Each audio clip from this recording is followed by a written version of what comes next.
This is Phantom Electric Ghost, and we're live on the air with Pooja Bakhai. And you are a life coach, spiritual mentor, and writer. And I want to welcome you to the Phantom Electric Ghost podcast. How you doing tonight? Thank you. Doing great. And for the first time, we're doing LinkedIn Live. So we're live on LinkedIn, Facebook, and YouTube. So want to let people know that. And we'll give the links to everybody after the fact. But again, thank you for being on the show. A couple of things we ask people before we get into the heart of your story is what motivates you and why do you do what you do? Mm. Well, I think in terms of motivation, ever since I was a kid, I always dreamed of like making this world a better place. And I know how cheesy that sounds. But the more I look back on my childhood and that desire and that dream, the more I can see that coming through in my life today. And um, and speaking about childhood, I think personally for me, I had a really I mean, I think all of our childhoods are have the good and the bad. Mhm. I think for me, I was and still am such a feeler, and I went through a lot of really, really difficult things as a kid and experienced a lot of darkness. And I think it's been in my adulthood that journey of transmuting that darkness and alchemizing it and learning from it and sharing those gifts that come from that with others. I think it's been that journey that's kind of shown me that, oh, this is possible, not just for me, but for anybody. And, you know, I really believe that the work I do, which is just, you know, helping people remember the power they have within and helping them walk a path that's true to their heart and use their power for good. I really think it's like, the dream I envision is like this. It's like we're all doing that together. And if we can do that together, then we can help heal this humanity and heal this planet. So yeah, that's my vision. That's really what I feel like drives the work. Yeah, I think that's a was a common thread with a lot of people who are creative or people who want to like um, pay it forward and Yes. help people who are like teachers. I'm a Yes. musician, I'm a producer, and part of what I do is I teach other musicians. I work with other people to make kind of bring out what is what is it they're trying to say? Like give them Exactly. the voice, which I think if a life coach, I try to have the synergy between music and other things, and what I try to say is Hmm. like a producer is trying to get that voice out of the musician they're working with, and they're trying to get that to be the authentic. Like I try to make it authentic, which I like. I don't want them to sound like me. Exactly. I don't want them to sound like somebody that's already out there. What I want them to do is find their own voice and find like what is it that makes them like themselves. And that's where I think everybody's got the advantage. But a lot of people don't feel that. They feel like they've got to be like the Joneses, they got to Somebody be like else. somebody else, they got to clone somebody else, they got to copy somebody else. That it's actually not cool to be yourself. Yeah. I think it like, to me, it's like the people I've always loved as a artist are the people who are willing to push the envelope, to do something that wasn't typical, which means they weren't cloning what was going on. They actually did something innovative. Hmm. And usually the people who do that, they get a lot of resistance. And I think people want to stay safe. Yes. So trying to speak out and have your own voice, like it's kind of a It's tribal thing with scary. humanity, right? We kick people out of the tribe Hmm. if they don't follow the rules. that And people who want to kind of push it, well, they don't always follow the rules. So that is so true. but that's my trying to thread the needle between like what we're going to talk about today. But like one thing that I did see that like you healed from terminal cancer, and the one thing I would just add is like I am a cancer survivor. Are you? Yeah, I Wow. had a stage 3 sarcoma when I was age 27. My wife is actually going through multiple myeloma, so I'm Wow. totally experienced with cancer, and Wow. we're working through it. But yeah, I think that's a big story just to talk about that. So maybe I'd start like how did you heal yourself from terminal cancer? I'm happy to share that, and thank you, Phantom, for sharing like a bit about your story and the way you weave like the artistry and the music and the production of music, and helping people find their voice and seeing that in other professions and in other paths that people are walking. It's so beautiful.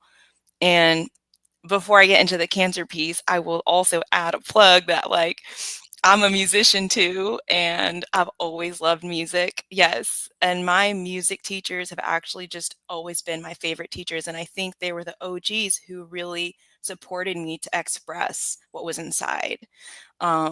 That's maybe why I love them so much. Um, and for me personally, while I'm not a professional musician, although I do weave in music in my work with clients, um, I've also always had this dream of like I've always loved watching conductors and always Hmm. loved like my own, like I played in orchestras and wind ensembles and small groups, and yeah, that's like the work of the conductor of has always amazed me. And in college, I took this course about conducting, and I was a human biology major, but I just wanted to take this course, and it Yep, was with right our there. orchestra conductor. Yeah, and it's cool because it is like how I see. Like I always tell my clients, we talk about like how even in life coaching, like the work is an art. Like life is an art. Yeah, So not I always think, science. yeah, it all ties together. So that's really cool. Yeah. And Well, with the I started on a wind. I was a clarinet, second were you? clarinet. I'm a Yeah, clarinet player too. second clarinet. Like I played marching band, orchestras, jazz band. But then I say like I can't write a song. Well, I can on the clarinet, but it's like so I got into piano and guitar and stuff Piano, because I guitar. wanted to write. You know, I I liked love that. write music. It's like not that you can't write for a clarinet, and I initially did, but I was like, well, that's not. People aren't really digging clarinet music. I would buy it. I would listen to it. If you ever write for clarinet, I would love to hear it. And that just brings up another memory. And I'm just going with my intuition here, and I'm sure we'll get to the cancer piece, and maybe this will even like elevate that conversation. But I had a music teacher in high school, and he was unconventional in that he asked everybody to write music. And we were just in high school, and I guess he just had this conviction like, yeah, y'all can like play this music and do what your Do it. teachers tell you, but there's something inside that also wants to be heard, and we're here to create. And I loved it. I hated it, but I loved it. Well, that's the thing that's the thing that drives me. Like I was playing that clarinet, and I said I actually started writing my own stuff, and people was like, "Why would you do that?" Because I was Wow. like listening to radio, I was watching MTV. I'm a child of the '70s. And I was seeing all this stuff. I was like, well, why? So then that's when I decided, well, I need to stretch and find out how to play piano and guitar so I can actually write like Mm, songs mm, outside of classical music or outside of right. band music. But yeah, the idea that I think the permission structure, like a lot of people don't feel that they can actually write what they've been playing, right? They feel like that's for somebody else. Right. That's like that's for like yeah, so the whole idea that you can actually do it yourself that has to that's a stretch for some people. It takes a lot of work to get to that point. Yeah. Yeah. And now I'm remembering back to when I was diagnosed with cancer. For me, I was 29, and um one of the reflections I had pretty soon after being diagnosed was, man, I haven't picked up my clarinet. I don't have a piano in my house. I haven't played music in over a year, which is the longest I've gone without playing or creating something and feeling just connected to song and expression in that way. So I made a point then of telling myself that's never going to happen again. And it was actually my cancer journey that helped me pick back up those parts of my life. And I guess it was also really the beginning of my adult life of stepping deeper into my creativity. Um, you asked me how I healed the cancer. There's um, two things that I'll say. The first is the more surface level, I would say, traditional outlook. I went and I did my chemo. But honestly, um, by the time they had prescribed me, because mine was stage 4, they had Mhm. prescribed me like 6 months of chemo, and it was like pretty often. And we did the first scan pretty early. I think it was just like a month into treatment or something. And on that first scan, there was no cancer. Oh, wow. They didn't see it? And what? They didn't see it, but it was there, but No, they didn't catch it? no, it wasn't, meaning it was gone. Oh, wow. And there were these little spots, and turns out it was just like inflammation, just tiny, like one Oh, tiny little wow. spot from the cancer cells dying. Um, but the reason I tell that story is because a few weeks before that, I had told somebody, a close person in my life, I told them, I know that cancer's gone. Like, I know it sounds crazy. I know it doesn't make any sense, but it's gone. I can feel it. Um, and this is all part of a deeper, like, spiritual journey and like Mhm. inner world narrative that was like going on in my life at the time. Of just when I was diagnosed, it felt like a relief because the path I was on and my body, like everything was just telling me like, no, like You need to shift. You need a you're life not on the change. right path. You're not doing what you're meant to be doing. You have no idea who you are. You need to return back to who you are. You need to reevaluate. You need to take time for yourself and you need to change course. And honestly, at the time I was in a PhD program at Harvard and I was sort of like sipping the last bits of that juice that's like what we were talking about, that like path that like people want you to take or Yeah, what you're supposed to expectations. do. Yeah, Yeah. yeah, because you have an expectation to go into higher education. Like, if you'd already gotten, like, I would think you might maybe already had a master's if you're going for PhD. So, you're on that path, and I've run into people that didn't go that path. I just got a bachelor's, but I know people that did, and, it's like and then later, they came back to me in their life, and I was like, "I'm actually not happy." So, like, sometimes people, they feel like that's gonna make them happy. Yeah. 'Cause maybe people told them or they heard about it or they thought about, but it's not really aligned, like, sometimes you need a crucible moment to actually kinda put you on the path, which I think you're kinda going into. Yeah. No, exactly. Exactly. And what else can I say?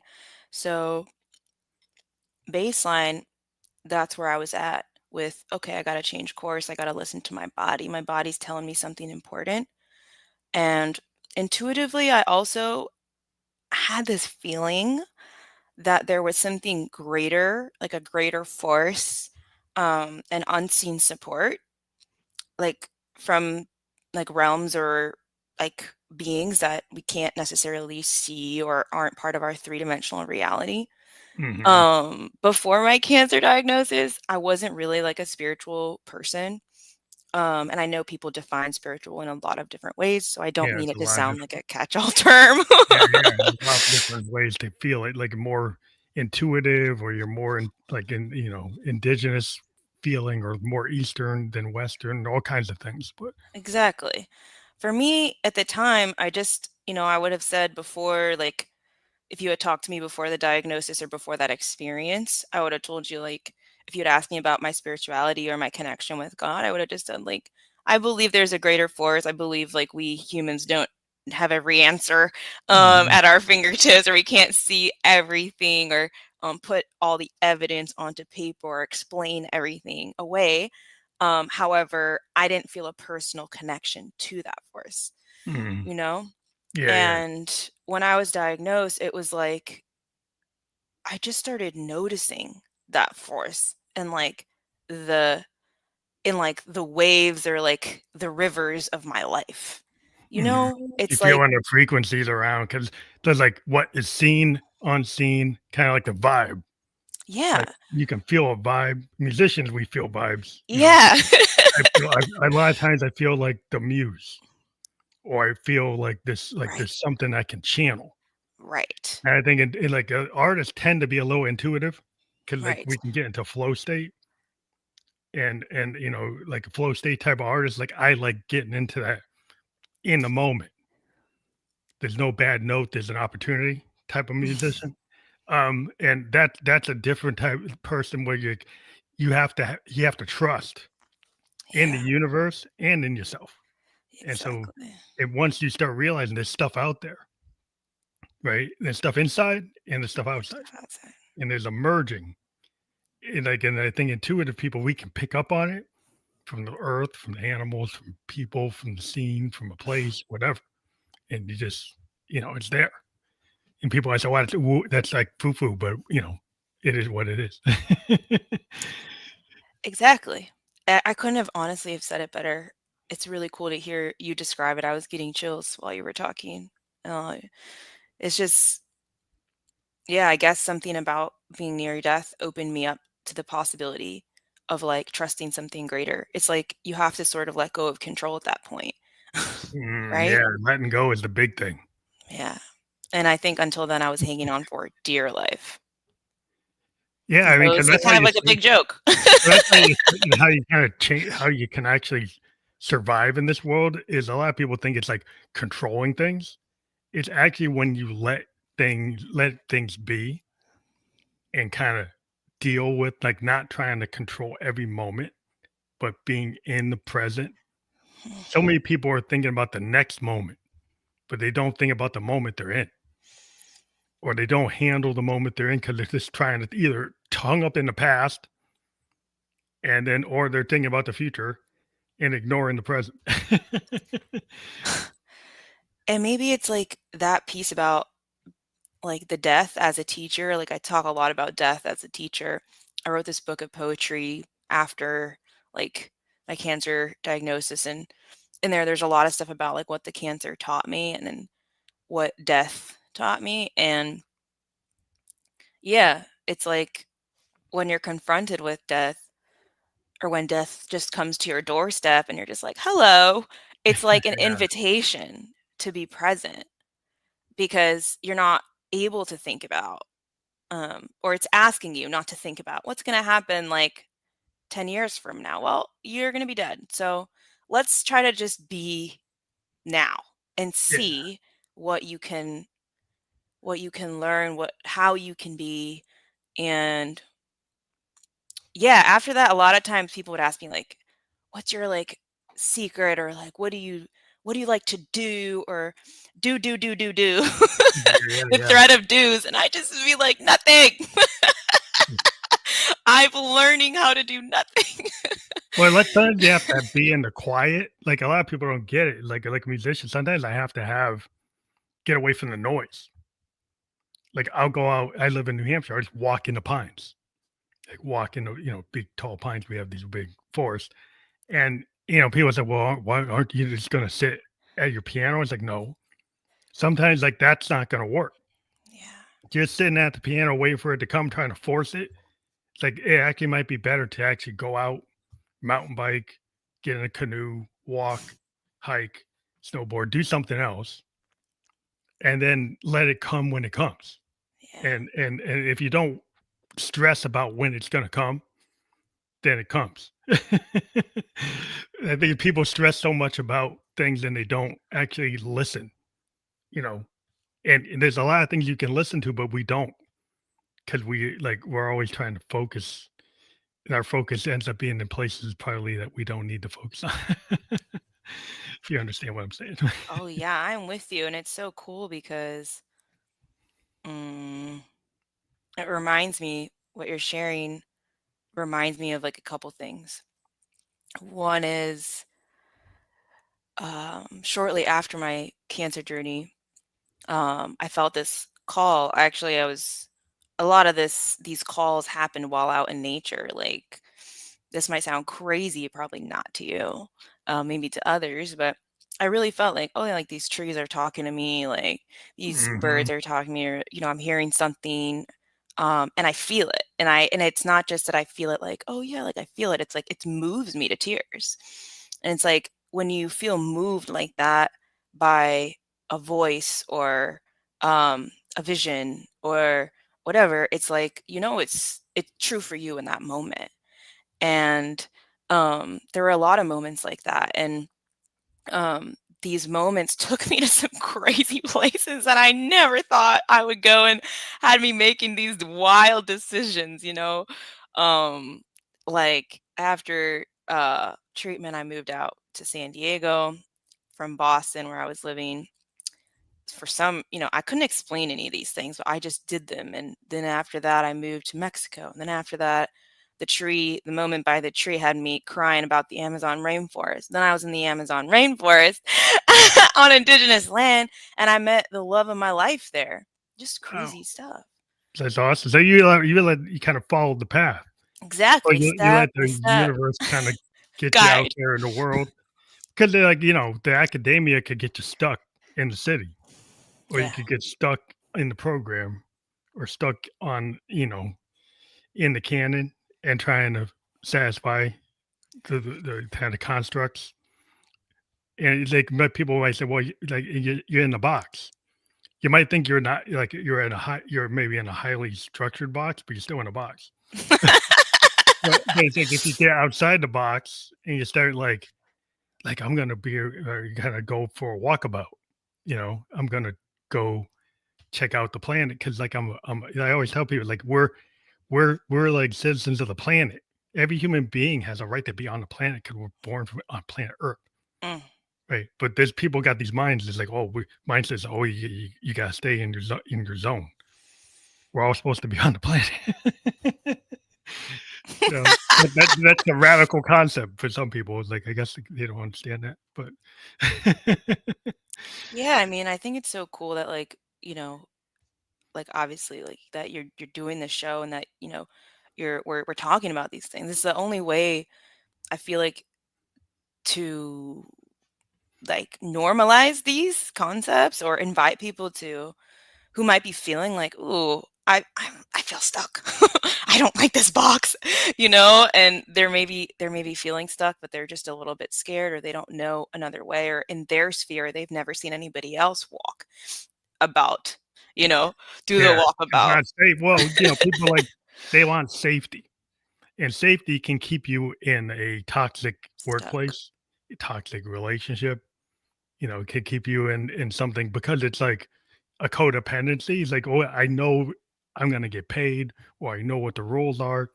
And if you go and do something where you don't know what the rules are, well, step in the deep end where you could drown, or you could evolve. Learn how to swim, yeah. Yeah, In new waters. you could figure out how to actually, not just tread water, but swim. Yeah. And that's the hard thing because people have a tendency to keep the wolf at bay, and we got so many the kind of invisible wolves, but they feel real Mm, at the door. for sure. And it's like, people expectations, like what people think, what they've kind of laid out for you from your family, from society, from all these things. And if you break out of it, it's like, whoa, am I breaking the rules? Yeah. And it's hard because like, once you do something that's unconventional, then you get labeled. But I really don't care about labels. I do whatever I'm gonna do. Well, I think it's nice to talk about a lot of times with anybody, like any creators or anybody that might inspire you or your eye or others to walk their own unique path. Like we see, like we're inspired by like the good stuff, right? Like we see people and like maybe they have a certain energy or certain vibe, and we're like, oh, like I want to walk in that direction. Um, Yeah, you gotta learn, learn from something or try something out. right, but what we don't talk about always is like you know the hard decisions, or like the aftermath Or of like making the those consequences. decisions. There are consequences. Yes. Like actions and non-actions all have consequences. Yes, and when, like you're saying, like, when we break down those walls of safety or perceived safety or the illusion of safety or comfort or whatever, it's like the people that are still that were undeniably a part of our lives around us, that are still operating in some way in that illusion.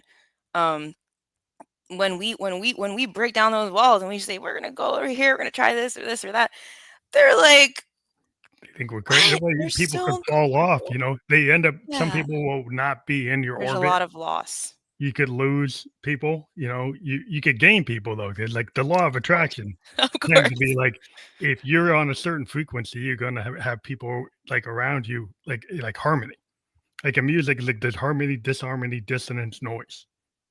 So if you are in harmony, then you're kinda aligned, right? But if you're the little disharmony, you're a little out of alignment. It's like you be in a room and you get the prickly person.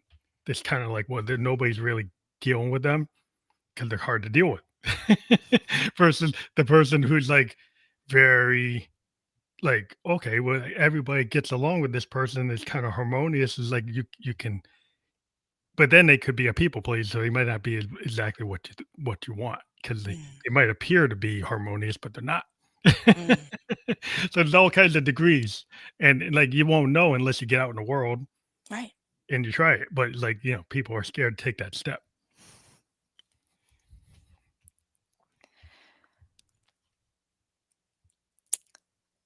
You know, this is just like a story that came to mind about what we're talking about, like with the loss piece, like for me, and I just share this just in case it helps somebody else on their journey who might be experiencing something like it, because I do feel like it's not talked about a ton. I don't think that the fear of loss should hold anybody back from, um, from walking their path. Because the truth is, if whatever you're losing, it's going to create that space for you to, like you just shared, like it's going to open up that space for something that's more aligned with you to come in, and that's how we grow. And growth of anything of any kind, there's always death, and then there's always No, life. mistake. It's just Yeah, happy accidents. I like to call them happy accidents rather than mistake, because, like, you can't bake a cake without breaking some eggs. Like, you Mm, can't write a good song without having, like, multiple versions of it mm, before anybody hears it, right? And mm, so people think it goes from 0 to 100. mm. Everybody, because social media thinks everything's like, "Oh, Right, there's immediate success." It's like, no. Like, even these entrepreneurs, all these tech bros, they think they did not get there overnight. right, I'm in software engineering. I've worked for startups that have failed, right. right? And I work for ones that are doing good. Like, now I'm in one that's doing good, but I actually was with them 3 years ago and they weren't doing good. So it's like things are, they think people try, and that's like an example. Like, I was in a startup and the client didn't go with our solution. We all kind of had to go and get off. I had to walk off and go do something else. Wow, Then they came back. Now they're actually really good place, and so I'm back in. wow. But it's like, they have some parts that get like, well, I had a bad experience because I got laid off. It's like, I ain't Right, going back there. But right. then it's like, these guys are doing something cool. It's like, I actually am back on the train. So it's like, sometimes you gotta see it. Like, it could be scary. There could be, like, something that happens, but you trust in yourself. Like, I will get the next gig, Yeah. and so you're willing to take the risk. But some people are risk averse, so that's you have to. Yeah, like I said, you can't bake a cake without breaking some eggs.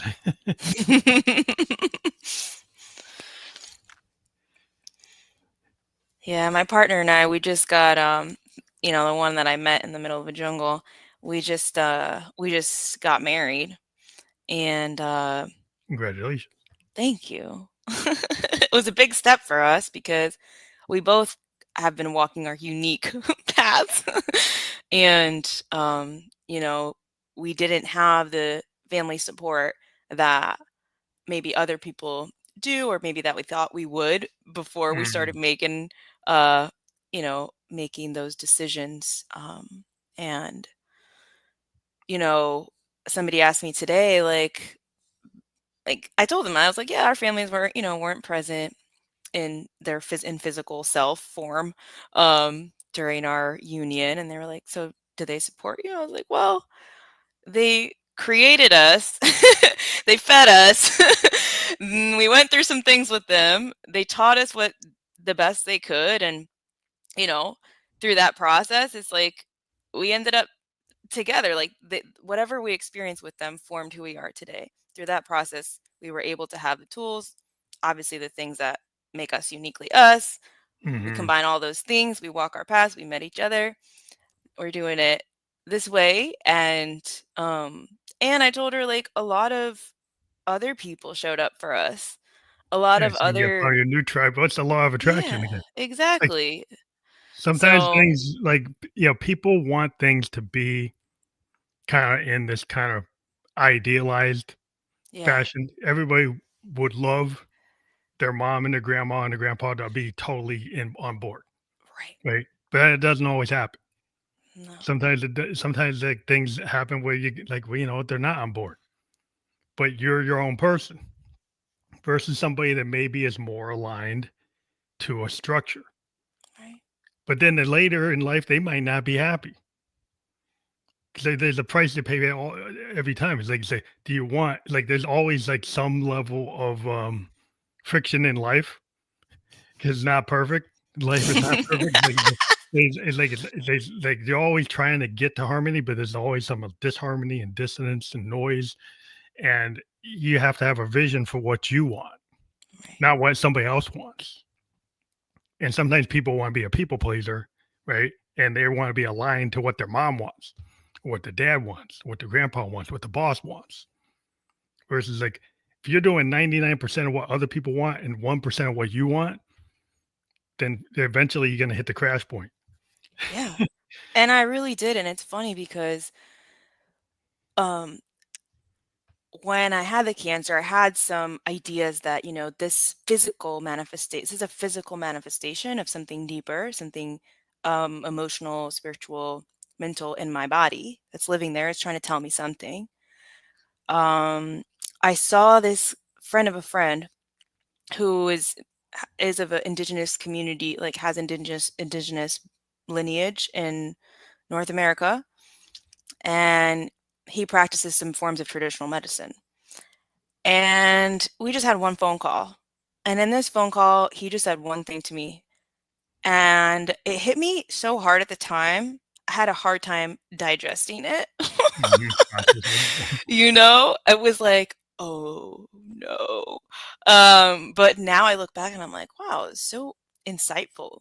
And what he said was, he said, well, he asked me some questions about my path, about my parents, and he was sort of insinuating like you don't really know who you are, you're living life for somebody else. Mhm. And he was like, think about a cancer cell. He was like, a cancer cell, it's like its identity, it's like confused. It's lost in its identity. It's not the cell that it's not being authentic to its what it's supposed to do. Yeah, yeah, it's it's somebody else, and that creates this harmony in the yeah. body. And so when he told me that, of course, like in the moment, it's hard to hear. You're like diagnosed with stage 4 cancer. You're like, so you're telling me that I'm lost. You're out of alignment. You're in the noise. You're in the dissonance. Yeah. But looking back, and thinking about how far I've come, I totally agree. And honestly, like when you ask me like how I healed the cancer, I think there were so many layers of what the cancer was and meant Mhm. to me Yeah. as I kept going and going like deeper in it. Like it disappeared relatively quickly. The doctors didn't really believe it. So I finished all the treatment. I did all the treatment because they were like, there's no way it's gone. That is not possible. But it was gone. It really was. And um but the journey to healing the root of what caused it, it took me years. There's a lot of Um work. Yeah, it's like it kind of find was to uncover like what is that? Like layers. There's a why did lot of I layers, essentially right? try to kill myself? Right? If we believe in energy and all these things, it's like why is my body trying to self-destruct? Yeah. I think Right. like I found I was out of alignment Hmm. because I think I was trying to satisfy the same kind of thing. I was trying to satisfy people's expectations Oh wow. and I wasn't really aligned with what I wanted. And then after the cancer, I said, I'm going to be aligned with what I want to do. And there were some walls. The pre-cancer me, I could not be on the mic doing what I'm doing. I wouldn't have become a musician. I wouldn't have gone. I ended up living in Tokyo for 2 years and I got married. And, all those things wouldn't have happened because I was like Wow. scared to even like make decisions. I was like kind of not moving forward.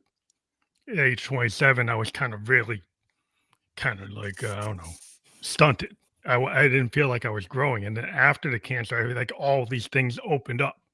Hmm. Like being able to go to Tokyo, all this stuff happened. Even to this day, a lot of things happened because I think I got rid of the walls. Wow. And a lot of times, a lot of those walls were self-created. So, like, there's a lot of work you have to do, and, like, some people don't find that, you know, until they hit, like, a crucible moment, but, like, you have Right. to do the work. Like you're saying, there's work you gotta do, and it usually is not gonna happen in, like, 5 easy steps. That's the way it works, but No. Mm. Wow. Yeah. Yeah. I don't know if you would resonate with this at all, but and I'm curious, I guess one part of it for me that I learned over time was a lot of the ways that I had been acting and like making decisions and living my life, um, it was connected to childhood trauma that I had repressed, like memories that mm, I hadn't um, remembered because they were so difficult to access, and my body was essentially trying to protect itself. So it took me a couple years after the cancer had healed to start recovering those memories. Meaning, I didn't know they existed until obviously I got some of them back. so it's suppressed. Yeah. Yeah.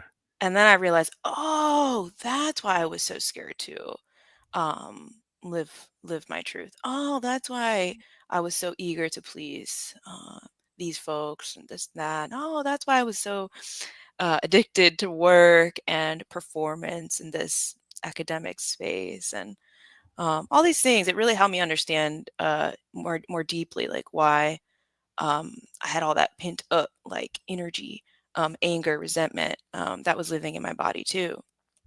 Um, so, yeah, I think, obviously every person's like any health journey is so personal to Mhm. them.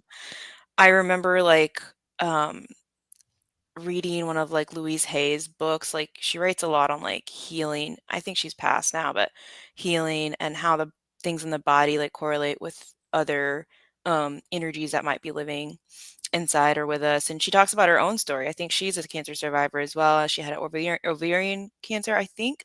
I'm not sure. I could be wrong on the type of cancer, but or maybe it was breast cancer. But she was talks in one of her books. I had never read this. Like I had read so many of her books, but I hadn't come across this one piece about how she connected her cancer to a trauma, like sexual trauma that she had experienced as Mm. a child that she had never fully really addressed or looked at. And um yeah, and she just talks about like how that was a part of her journey and healing that really opened her eyes to how all of these things are connected. And um yeah, I think for me I was almost, if I hadn't read that, I may have been a little bit more surprised like wait, what? It's like poison. um There's so many but yeah, different types of poison. People think like, "Oh, there's right, carcinogen," right? So the right, carcinogen did it. But there could be toxicity in relationships and physical, like, abuse, yes, psychological abuse. You could have, the kinda toxicity of, macrocosm structure that is, like, keeping you, like, in a certain caste system, like, within. right, Like, you could be, society, yeah, you could be, like, poor, it could be class-based, it could be religion-based, it could right, be, because of your racial identity, because of your sex, and it could be toxicity. It could be bullying, it could be all kinds of things, that people would think it's just if one thing, right, but it could be a combination of all these so many toxicities. things, Yeah, it right, could be the carcinogens plus the toxicity of abuse. right. And not eating healthy, not having a healthy mindset, you Mm. know, and so trying to be perfect, putting so much stress on yourself. So any kind of stressor is going to cause like poisonous kind of vibes. Woo! And until you can get to a place where you can learn how to get rid of it Right. in a healthy way. Right. Get rid of it through meditation or practice or breathing or light work or whatever you do. Right. But once you address that, like the elephant in the room, like you address the poets used to call it like the looking glass self, Huh. and you dive into it. Like writers, we like to get into the vulnerability, Right. and we like to have, we dive into it and we create, we use it as our as a cathartic exercise, doing the work of creation of the art kind of exercises the poison Right. in the same way as somebody who meditates or practices or does other things, like the Mm. act of doing the art process of creation of the whatever art you're working on can exercise some of these toxicities and get them from inside to outside. Oh. Mm. Love it. So that's how I kind of Love weave it, it. like weaved it there. But yeah, it's like how each individual person has to process that. Like you took, like you said, years to kind of uncover, like the onion, unlayer the onion of all these things that could be happening, or things that you repressed or didn't think about or didn't focus on, try to push Right. down. Right. Yeah, it's like it's something that you got to let that stuff out, to actually heal, right? Right. Hmm. It's a process. It's hard. It never stops. So people's like, "Well, when's it gonna be over?" It's like, "Well, it's not over till you're not here." And then you could be in the next place, and then I'm a Buddhist, so I like you gotta just gotta keep on progressing. It never really stops. So it's like No. it's not over. So it's never No. over. No. It's like, it's funny because in some ways, like, I don't know, I guess I assumed, like, this work, it would get easier with time. I don't know, I go to Pilates and they say a lot in Pilates, like, for a really random, like, this is out of the realm of what we've been talking about Pilates, but there they say the more Pilates you do, the harder it gets. Yeah, yeah. Because you're more aware. You're more aware of, like, all the little muscles in your ab, in your core, in your body, and the more attention you bring to them, the more awareness, it's like the harder you can work them because you know what's there. And it's funny because it's like I can't label it as it easier or harder. But I would definitely say that something that helps me is just remembering how intimately the lows are tied to the highs, like how intimately the joy is tied to the pain. And Yeah, it's like a um wave. yeah, and that it's like you can't really separate them. So um even when it's hard to be vulnerable, or to let go of control, because as the things that are hard for me now to let go of control, they're things that they're new things. Right, Like we're always learning new things. there's always a Yeah. new thing, like, it's because you never stop learning. Like, No. because the thing is like the life is always throwing at us like new things. Like in IT, whatever I learned in 1979 logically might apply, but the tech has moved from mainframe to AI, Right. right? So it was like I have to learn every day and I can't just settle like, oh, I knew that. Right. We kind of things that exponentially change in my industry. And some people don't like that. They don't like the fact that, well, you shouldn't be in it if you don't like it, but that some people in life don't like the fact that I have to keep on learning. They Mhm. want to be settled. They say, "Why? Like, I got this certificate, I got this paper, I'm done." Mm. And I would argue, like, you're never done. That's probably your first mistake is thinking that you're done, because even when you get it, you're gonna learn, Right. right? You're gonna have to learn how to practice whatever you just got your degree for, right? So you're never done.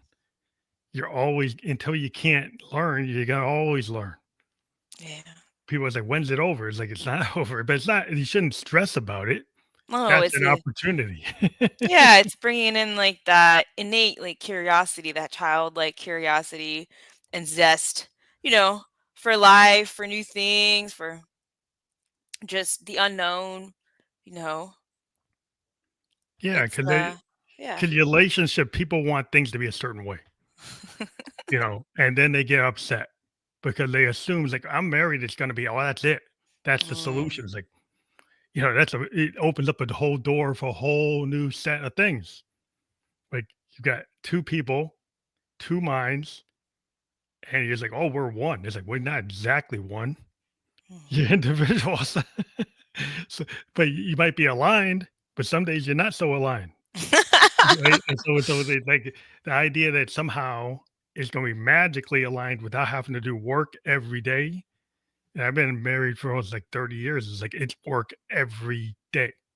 Mm, And it's like, it doesn't if you don't do the work, you pay for it. yeah. Yeah. So it's like you can't go on cruise control. Well, you can, and then you find out what happens if you do. Oops. Whoopsie daisies. And you hit the tree. Like autopilot's not gonna take the curve in the road. Oof. Other than your cancer journey, were there any other moments in your life that really were like, mm, Transformational. yeah, like doors, like big, like doors to like a new way or a new way of thinking, a new way of being? I think the birth of my daughter gave me a whole new way of thinking, and, and then living in Japan, because my Mm. daughter was born, and then we immediately moved to Japan, and she went to preschool in Japan, Oh, wow. and it was like, so I'm a new father, and then I'm actually in a new country, having to learn a new language, and I'm Wow. there for 2 years, and, that was just like, and that was kinda like the response from the cancer was like, "I'm gonna open up the world to things I'd never dealt with." So a bunch of things happened and cascading all at once. Married, child, new country. I love it. That So that sounds was so wild. It sounds so good though. it Wow. was like stressor to some degree. It would appear to seem stressful, but I actually found that that was like the best time of my life. Liberating. It Yeah. was like having to learn the language. Well, that's not a problem because I'm in it. All right. Like when once you like you're if you're living in the country and you're not leaving for like years, then it's not a problem. It's like an adventure. Yeah, initially I was stressed about it, and then I just let it go because I just like I'm just gonna have to do it. And your mind and your body and human beings, we can learn language. Yeah. So once you get there and you're there, then you have to. So you do it. Exactly. And you're a musician, and I think intuitives too, it's like our senses, our sensing abilities. It's like we're able to, if you can sense it, you can like People are we can people though. become porous, Yeah, humans right? are humans, so you start there's, We like, we can nonverbal all do it. communication, there's all kinds of stuff you start picking up. Yeah. Cultural stuff, Yeah. once you're in it, you start to learn it, Mm, and so and that is so cool that a lot of people don't put themselves like, you travel, so but, like, it to me, like, that's about being alive, it's like walkabout, that we were talking about, like, you go into the Amazon, yeah. being in Tokyo, it's like my Amazon, Yeah. you know? Yeah.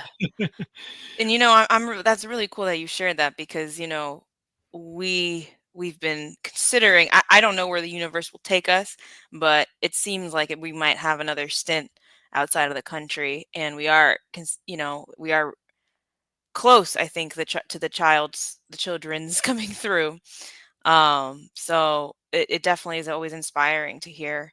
And um, I guess something that that I wanna say too is just, like, connected to that is, like, I've been surprised by, how many people are ready to try something new, and I know I have a select pool because it's, like, people who wanna Who wanna work on work with something. me or Yeah, work with a coach, yeah. They're at that but point where they it's want still to. really cool. Yeah, they're at the point where they're ready, but I still think it's really cool because it's people from all walks of life, it's people of all ages, people who are parents or grandparents or not parents yet. or maybe we'll never be like the traditional form parents. But mm, I think like it's so nice when um, we all have this way and platform for sharing our stories. And um, I love how many different kinds of people you have on this podcast. I took a look. I was like, this is so cool. Yeah, Um, people yeah. told me not to do that though. Like I started the podcast only talking to singer-songwriters, Wow. and then I opened it up to poets because like, well, they're like, artists. Then Yeah. I opened it up to music to, like, makers and actors because 'cause they're all still creators, and then I took a big leap and started talking to life coaches and shamans and, mentors and CEOs, CFOs, and people say, "Well, how can you talk to all these different types of people?" I say, "All human beings are creative. All human beings have this kind of, like, this, like, really need to have their voice heard." And so every time you talk to somebody, they wanna have their voice heard, and a voice is an instrument, and then I weave it into the music.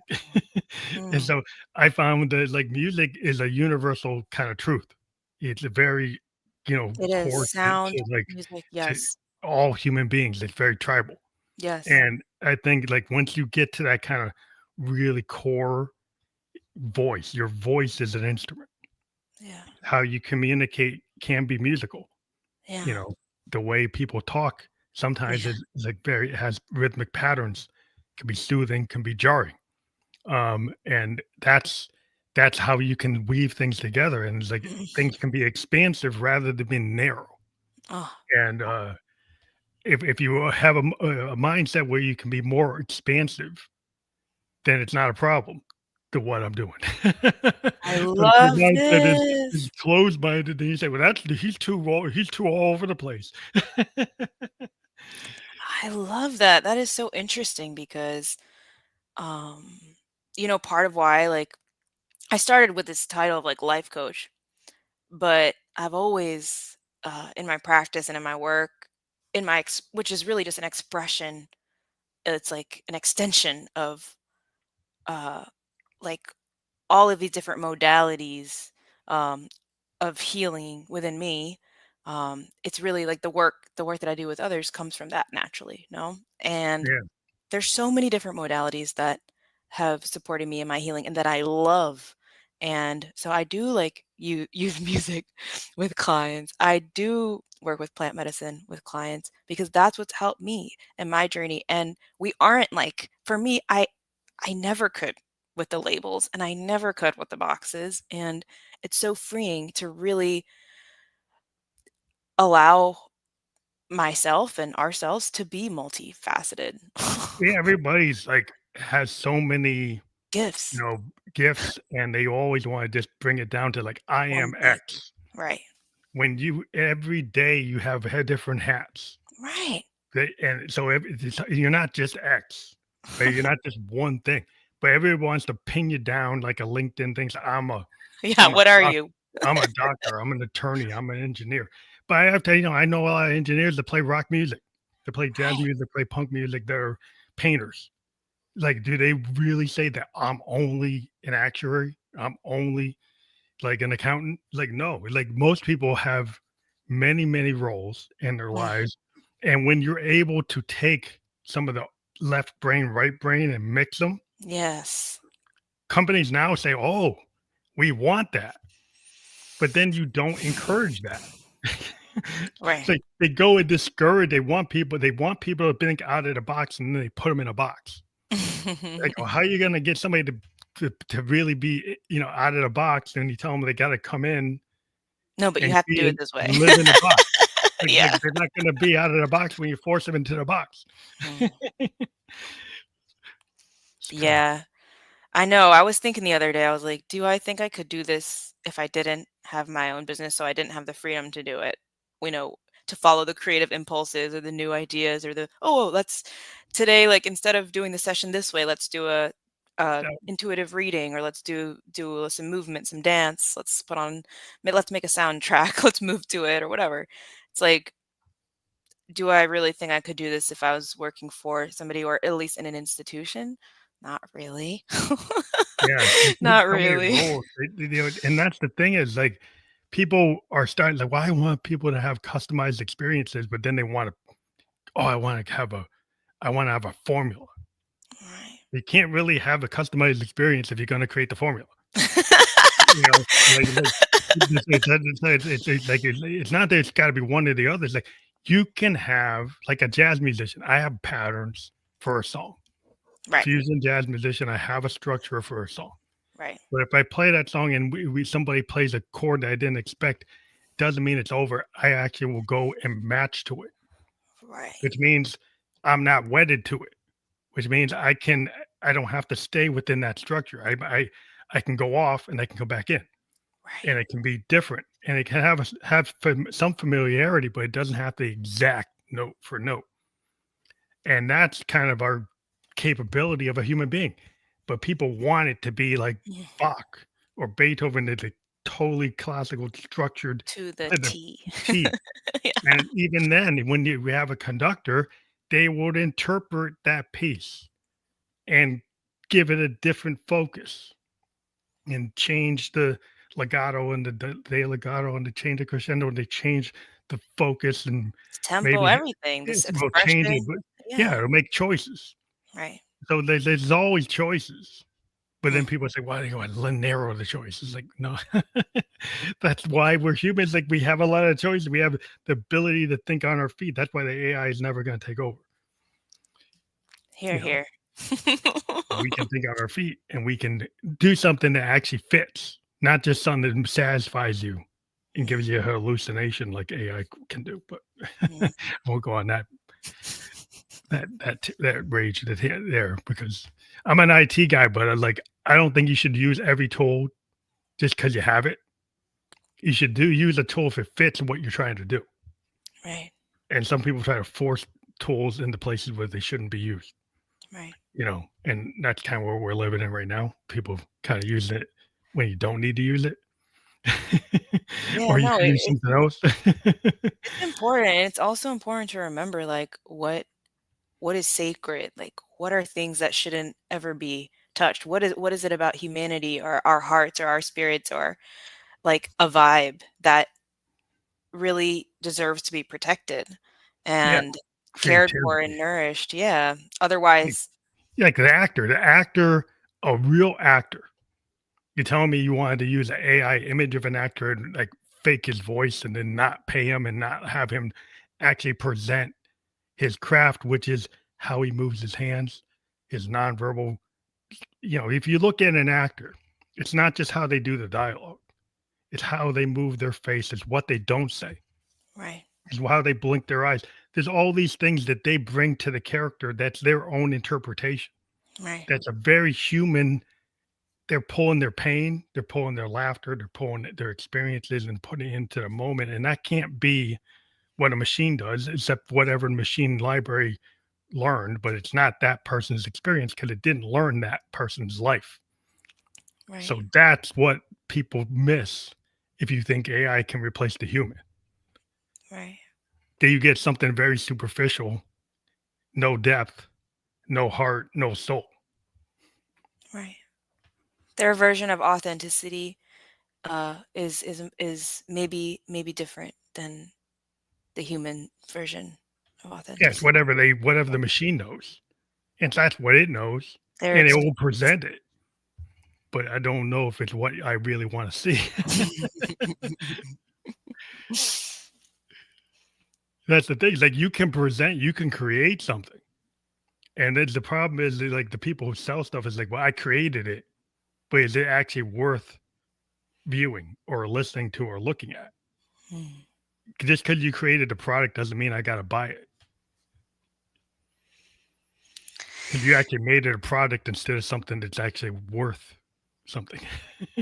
And sometimes the products are, it's not a product, it's a feeling, you know, and right, feelings aren't necessarily a product. right, right. And I think, like, like, when I was thinking about, like, "Oh, what do I do?" And I talked about, like, helping people find their power and supporting them to use it for good. It's really like, well, how do we know it's for good?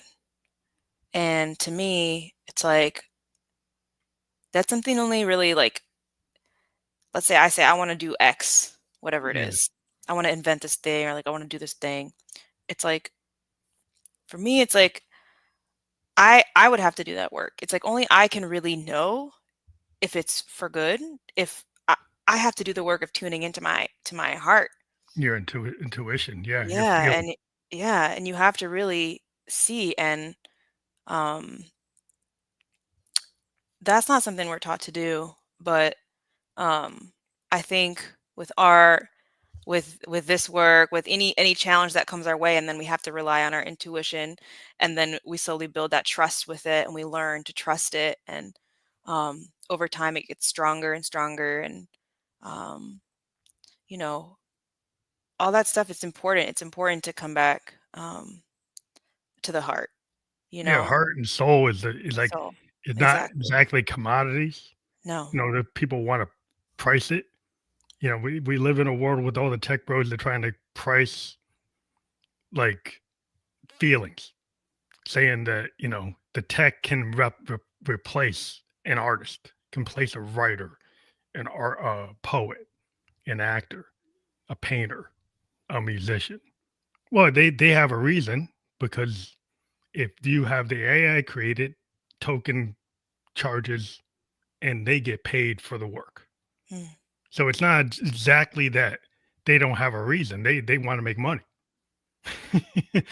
So the artist tends to do something because they have a feeling and they don't necessarily care if it makes money. Right. Right. A lot of art is done and artists don't make money. Right. They do it because they love it or they have a voice and they want to have their voice heard. And so allowing everybody to have their voice heard is not the same as trying to get a million views and a million likes on social media. Is a different things. Like you could have a post that only appeals to like a select group of people. And you could say, well, that failed economically. Right. But if it actually gives you an opportunity, like let's say somebody sees your post, your post only got 5 views, but that person that saw it suddenly has a really they get this epiphany and they do something brilliant. Right. There was no you didn't make any money from that, but you caused something to happen that's beautiful. But Right. can you actually, you're gonna say, well, that's a failure. Well, from a capitalist point of view, maybe it's a failure, but from a humanity point of view, it's not. Yeah.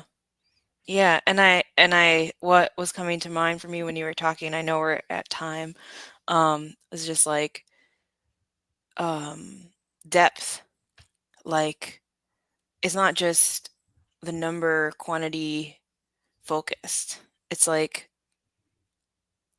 if you can uh if your song that you share hits somebody like in their heart or in their soul, it's a different impact. Yeah, And you can't put that impact in numbers. You just can't. It's you can't, and it creates infinite ripples. And that, yeah, that's just something that that's why you that's do what, yeah, it. and that's a sacred stuff that's why I was using that term like sacred. I don't know what else to use. It's like Yeah, it's there's like the certain things songs that are in a just tribe, like are handed down, like a Cherokee, like the mythos or like what the leaders of the tribe hand down and the songs they hand down that maybe were never written down. That has so much value, right? And it's like, well, you didn't write it down. It's like, well, it doesn't matter if you wrote it down. If it's handed down, then it's still transferred. you know, so there's a different mindset. Like, well, you got to physically put it down. It's like, no, you don't. But we always woo. get to the point where we hit the hour and we don't have more time. But yeah, we started to get in a lot of depth. So I do appreciate the time that you took to be here today. Of course. It's an honor. Thank you so much. But I want people to be able to go to your link your URL below. So putabakai.com, and that is fully clickable. so people Cool. can click on that. And if they do click on it, what will they find there? You'll find a little bit about me. You'll find a link to my book that I co-wrote with my husband. You'll find, if you want to book a consult with me, it's a free consult. You'll find a link for that. And you'll find a lot of bright colors because it's just like so in your face. That's good. But yeah, fun, colorful vibes. That's awesome. Well, I do encourage everybody to click that. We're just live on Facebook, LinkedIn, and YouTube, and we'll be on all the other platforms where you can listen to or watch a podcast by tomorrow. And I do encourage people to click on the links of the guests that we have so you can follow up and, check out our book, check out, if you want to have a consultation. That's why we do the show, so people can discover the guests that we talk to. And I want to thank you again for being a guest on the Family Like the Ghost podcast. Have a good Thank weekend. you, Phantom. Thank you.